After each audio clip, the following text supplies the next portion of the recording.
Hey, howdy, how's it? How's everybody doing? I hope you're ready. So, the last time I did a full essay example video, it just blew up and I got like 2,000 views. So, I thought, okay, let me do one for the grade 12s as well on the Black consciousness because I was busy marking my paper ones of the grade 12s and it was just absolutely they were not giving, man. They were not giving. So marks were getting stuck at about 33 out of 50, which is not really what you're looking for. I was looking for those full mark essays. So I thought, okay, let's make this video and see if it helps for the paper two. So even if I didn't get like good marks for the paper one, maybe we can rescue that in the paper two. So let's go into it. I'm going to do the essay on the Black consciousness movement because that's the first essay we did. We also did Road to Democracy, but I don't think I'm going to have time to do that one before they write. So let's get into the Black Consciousness Movement, a full essay example. Remember, and I'm going to reiterate this again, this is only the essay for a certain question. The one you will get in the exam will be different. I don't even see the exam. We're using a common paper. You need to be able to adapt the line of argument to fit any kind of question. So let's get into it and see what it looks like. So this question is question 4, civil resistance in South Africa. We're going to ask, critically discuss the role of Steve Biko and the Black consciousness movement in motivating Black South Africans to fight against apartheid in the 1960s and 1970s. So you know your framework of the essay needs to be between 1960 and 1970, meaning you're not really going to speak about what happens before 1960. And you're also going to focus on the role of Biko specifically, and then the actual Black consciousness movement as a whole. And the key word, the thing that you need to say in your line of argument is the word motivating. So basically, throughout your entire essay, you need to make reference to this is how it motivated people. This is how it inspired people. This is how it got people moving. This is how it got people mobilized. So you can use synonyms of the word motivating, but your line of argument needs to be along the lines of this is how Steve Biko and the Black Conscious Movement motivated people to fight against apartheid. So that's another line of argument you can use, and that you can say this is how they challenged apartheid because of Black consciousness. This is how they challenged apartheid or fought Black apartheid because of Steve Biko. All right. So remember, when you do your introduction, you have to answer the question directly. So you use those words from the question in your introduction.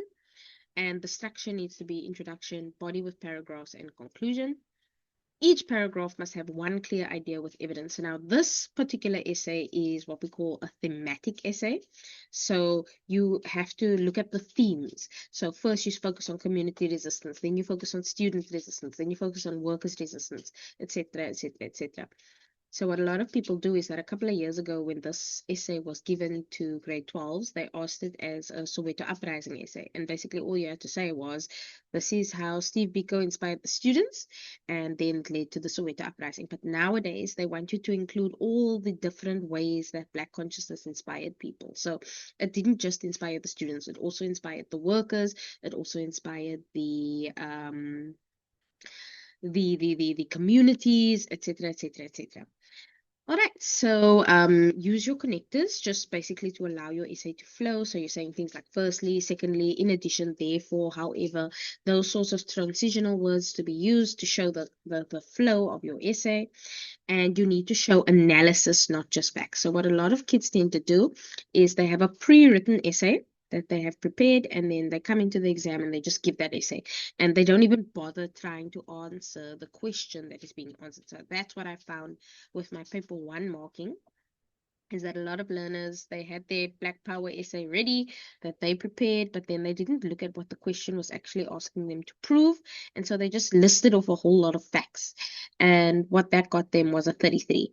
So we're trying to avoid that. We don't want to get stuck at that 33 marks, 29 marks. We want to move to full marks. And to do that, you have to show analysis. You have to show interpretation. You have to show that you are actually engaging with the question. You're not just regurgitating facts.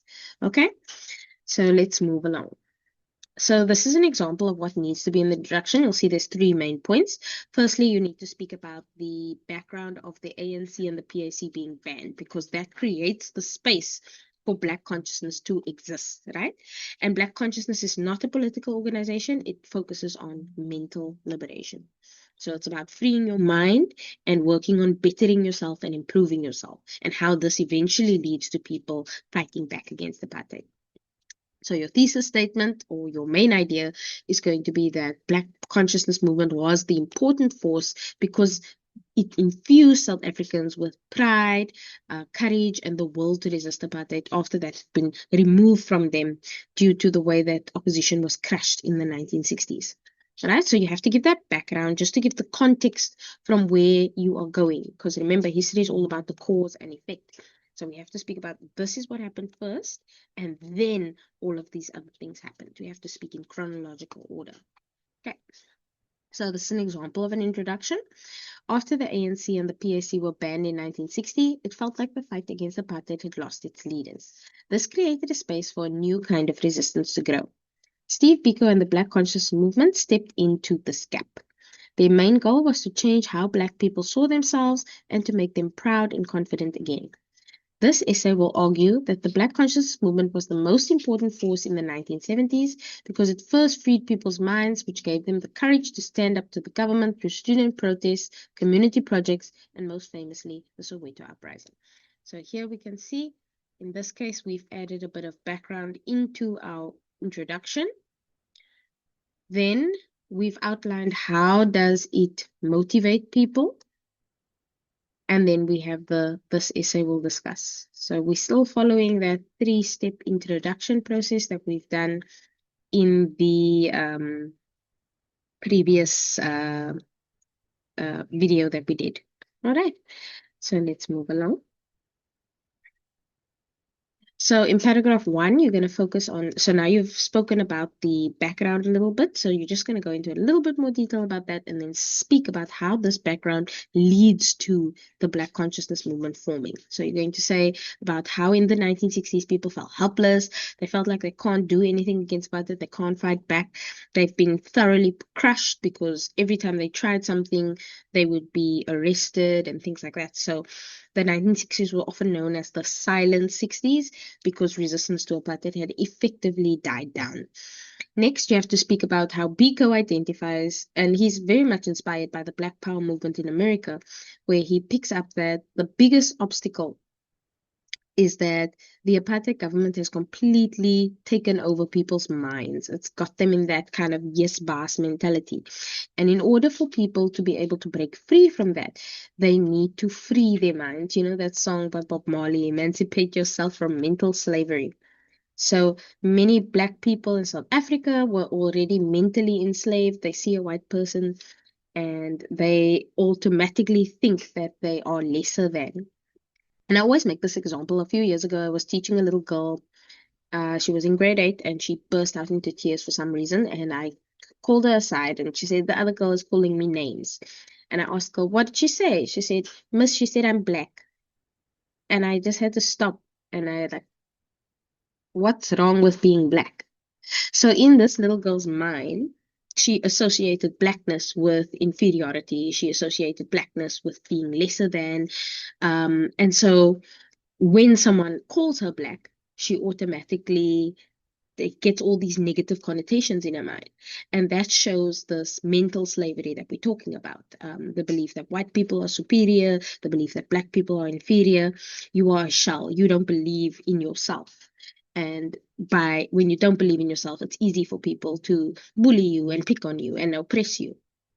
So what Black consciousness aims to do is to fix this. So you need to get that idea that black equals bad out of your mind, and you need to work on what does black mean to you. Black means being proud. Black means being beautiful. Black is beautiful, etc., etc., etc.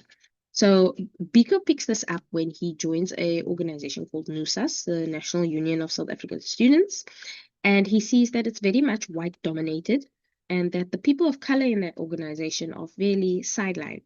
So he decides he's going to break that away and he's going to form an organization that is just for black people.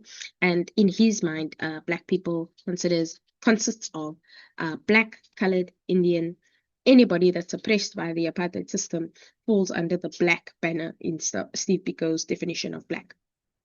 And so he formed SASO for Black students to focus on the issues that they are particularly facing, because NUSAS, unfortunately, could not deal with the issues that were specific to the Black students. So let's see how does this answer the question about motivating people. So if you have a look at the link there, Black Consciousness Movement gives students their own voice and Black pride. So let's see how we could write this as a paragraph. We'd start by saying, in the early 1960s, with the ANC and the PAC leaders in jail or exile, many Black South Africans felt hopeless and depended on white liberals to speak for them. Steve Biko believed that this mental oppression was apartheid's biggest weapon. His philosophy, Black consciousness, taught Black people that they needed to liberate their minds from feelings of inferiority before they could physically fight for freedom. To put this into action, he broke away from a white-led student union called NUSAS and formed the South African Students' Organization, SASO, in 1968. SASO gave Black students their own voice and promoted Black pride and self-confidence. This was the first crucial step in mobilizing people for the struggles to come. So let's have a look at our PEEL system here. I'm going to use blue. So this is basically setting the stage. We're going to give the background that Black South Africans felt helpless. And then we're going to explain that is apartheid's biggest weapon. Then we're going to give some examples of how how they needed to liberate their minds. They needed to break away from white-led student unions, and they need to form their own student union. So that's our example there. And then we're going to just explain how does this actually answer the question.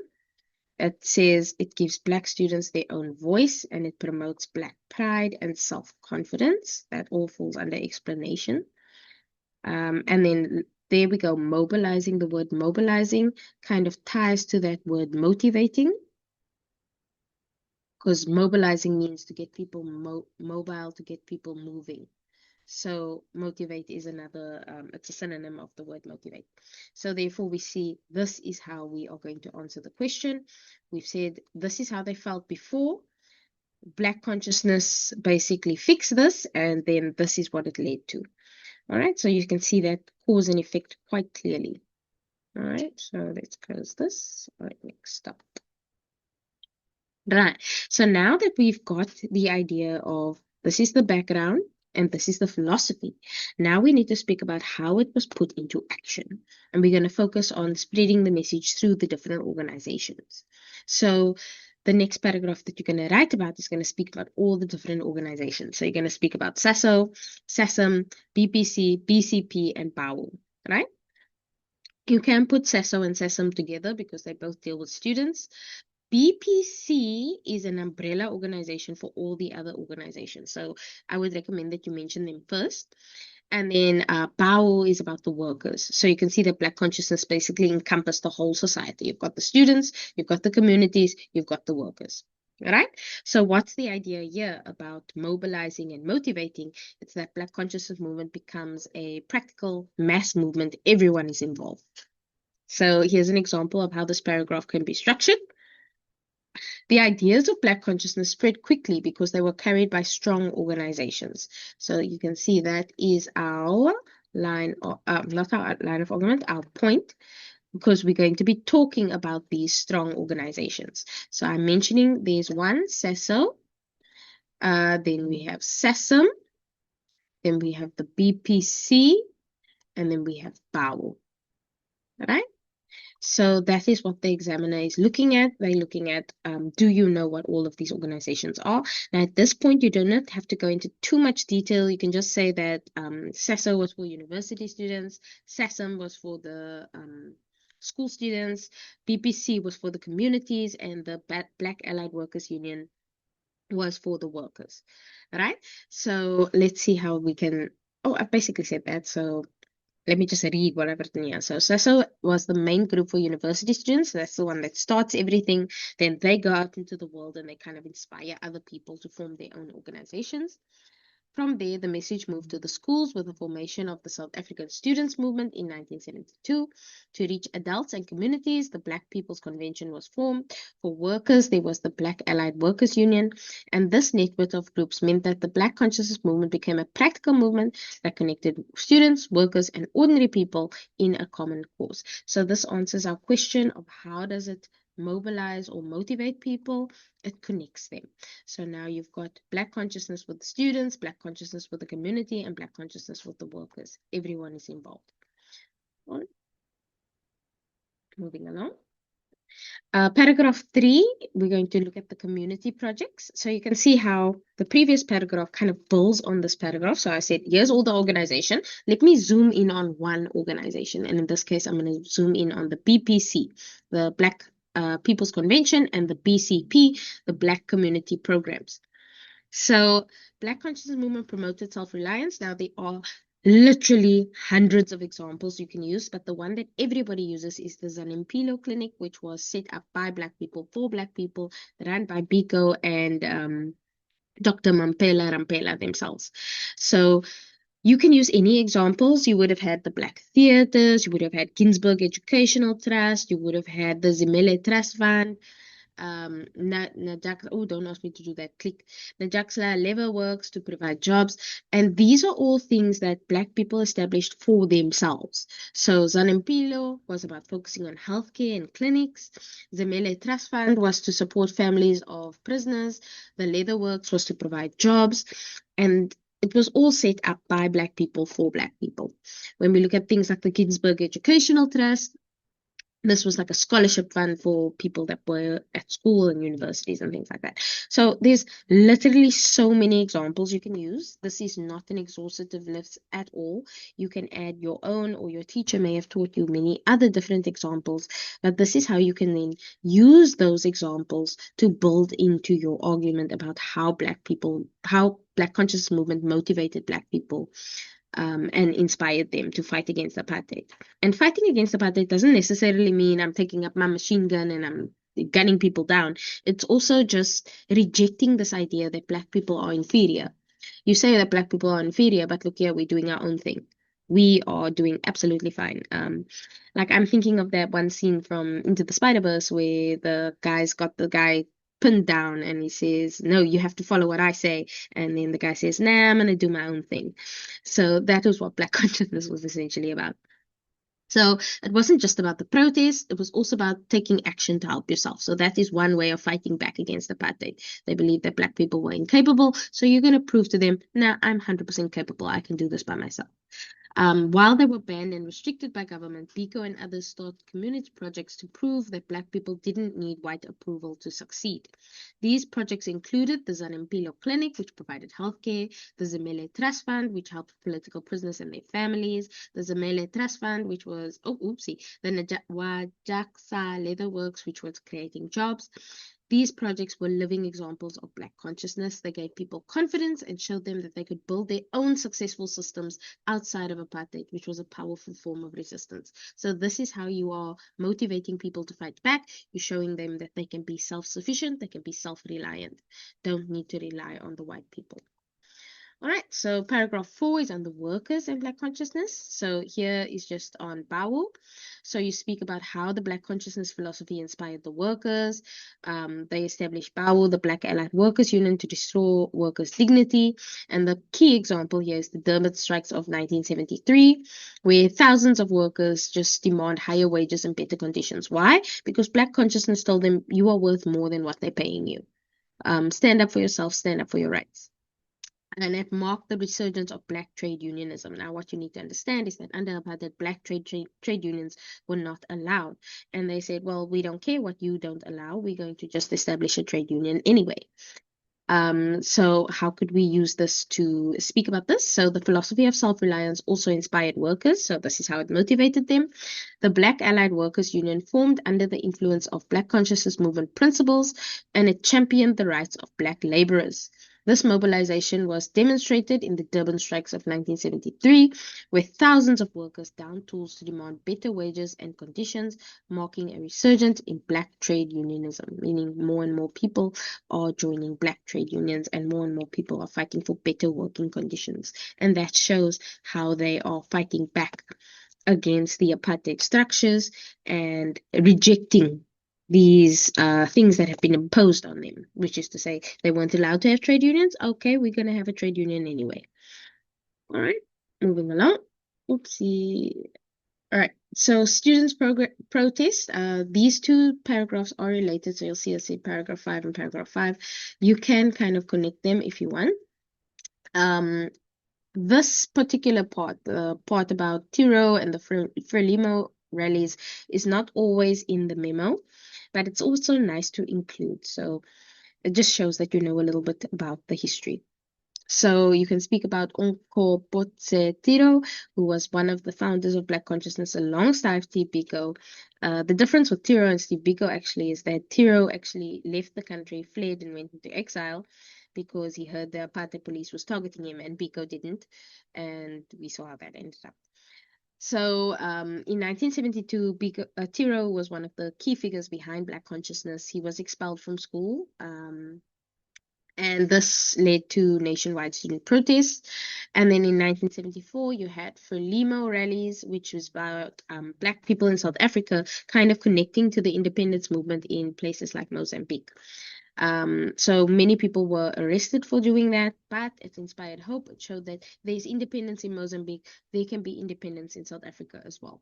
So this shows that students were basically becoming more politically aware, and they are now ready to resist. Following from the silent 60s, where people were too scared to speak up against apartheid. So students became the most energetic supporters of the BCM. Two key events that showed how powerful this movement had become was the expulsion of Onkoputso Tero. He made a speech across many, which led to protests. And then in 1974, SASO organized rallies to celebrate Mozambique's independence.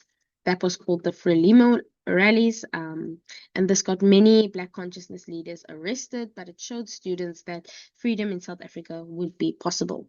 These events were inspired by Black consciousness' message of pride, and it made the students more politically aware and ready to confront the apartheid government. So our line of argument there is this part here: confront the apartheid government, because you remember, how did it motivate people to fight apartheid?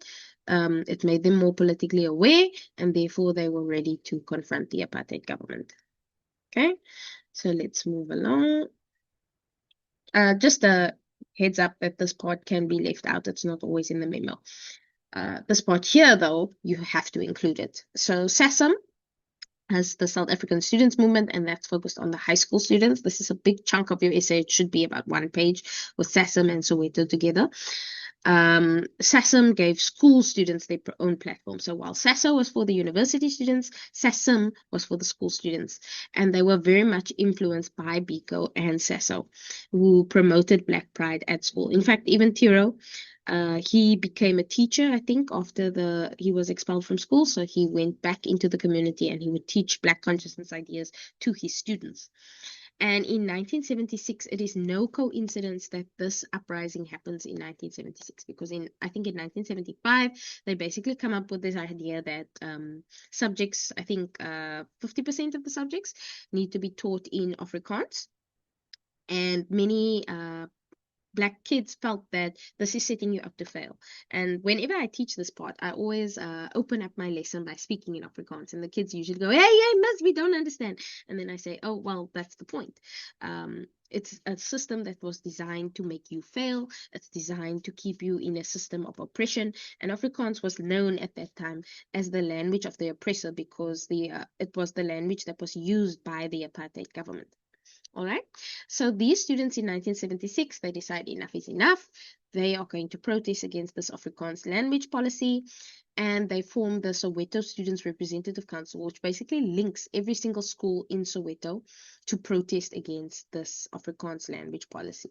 And it shows it directly links the Black consciousness ideas to the Soweto Uprising, because before this, you didn't have people questioning the curriculum that they were being taught.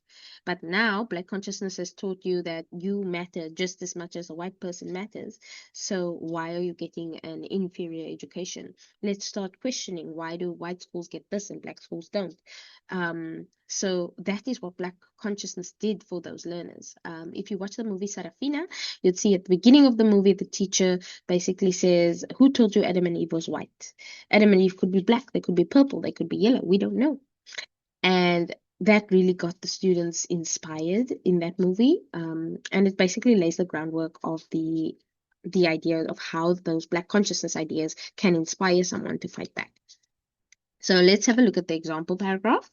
SASM gave school students their own platforms separate from university politics. Leaders were influenced by Biko, and SASO promoted self-pride, Black pride, and self-worth at schools, directly preparing them for confrontation. This groundwork meant that in 1976, when the government imposed Afrikaans, SASM was able to organize the resistance. It formed the Soweto Students' Representative Council to lead the protest march on June 16. And then paragraph 6, Soweto Uprising, very, very important. If you forget everything else of the essay, just remember SASO, SASM, Soweto Uprising. If you remember those three, you can get at least 25. So the trigger is the 1976 Afrikaans language policy. The Soweto Students Representative Council organized the march. The police responded with violence, which led to the death of Hector Peterson. And the link there is that Black consciousness mental liberation actually now is being enacted with mass physical resistance. So you don't just have people sitting back and protesting by writing petitions and things. Now you can actually get people, they're getting their bodies on the ground, they're getting the boots on the ground. They are showing up to resist apartheid, which they hadn't done for about 16 years prior. So this is how you can construct that paragraph. You can say in 1976, the Soweto Uprising was the direct result of the confidence that Black consciousness movement had built. The government's order to teach subjects in Afrikaans was the spark, but Black consciousness movement had already prepared the fuel. Students organized by the SSRC, which was influenced by SASM and SASO, refused to be taught in the language of the oppressor. Their peaceful march on June 16th was met with police violence, killing Hector Peterson and many others. The students' bravery showed that they were no longer afraid, a direct result of the pride and self-worth taught by the Black consciousness movement. So do you see how that answers the question, how did it motivate? Because of the pride and because of the self-worth. Soweto was the moment that the Black consciousness mental liberation turned into mass physical resistance. Paragraph 7 is the repression and the legacy. Now, this part, what I found with my learners is they often leave this part out. So we need to kind of move away from that, and we need to make sure that we include the legacy of Black consciousness at the end of our essay because it is important. You have to speak in this part about the government response. You have to speak about how Steve Biko was killed, 19 organizations were banned, and how does this inspire resistance against apartheid? Is that Biko becomes a martyr, which means he dies for the cause, and that actually inspires more and more people to protest. So it actually had the opposite effect. The apartheid government believed that if they killed Biko, they could kill his ideas. However, his ideas lived on. And it even inspired greater resistance. And the apartheid government did not get a break until 1990, where F.W. de Klerk basically had to say, hey, we need to release Mandela now. We need to negotiate. So it shows that Black conscious movement was directly responsible for this resurgence is resistance that kind of died down in the 1960s. So the government knew that Black conscious movement was a major threat. At first, they were happy with it, but later on, they realized it's a threat. Because why were they happy with it at first? Because it supported the apartheid ideas of separate development. Black people are on their own there, and white people are on their own there. But when they started to see that people are starting to rise up and resist, then they said, we need to get rid of Black consciousness. So first, they tried to silence it by banning Biko and members of SASO to stop them from speaking to people. And in September 1977, and this is after the Soweto Uprising the previous year, they arrest Steve Biko and they murder him in his prison cell. They basically say that he died of starvation, but then when his body was revealed, it was shown that he was actually beaten to death. The following month, 19 different Black consciousness organizations were banned, including SASM and all of the others that we have discussed. And they shut down newspapers that supported the movement, like the World newspaper and Trust, which was a student newspaper. I didn't mention it, but it's something that you can bring in if you want. Instead of killing the spirit of resistance, this brutality made Biko a martyr. And remember, a martyr is someone that dies for their ideas or that dies for the cause. His death angered people around the world and inspired many more South Africans to join the struggle.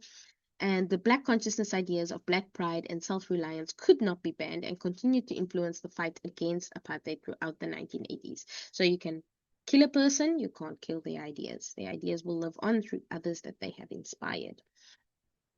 So that is pretty much it. How are we going to finish this essay off? We're going to say that the Black consciousness filled that leadership vacuum. Remember, we spoke about the leadership vacuum in the beginning of the essay.